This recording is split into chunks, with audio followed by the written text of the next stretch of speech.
Hey, what's up? This is Ricardo at Parts People, and in this video, we'll outline the steps for completing a part replacement on your Dell PC. Visit our website and use this coupon for a 5% off discount.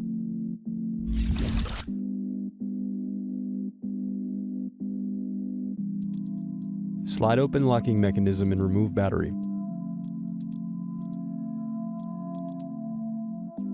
Unscrew then remove access door.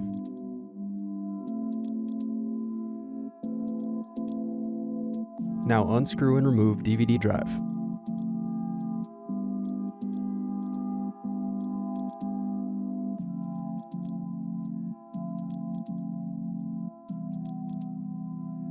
Thanks for watching.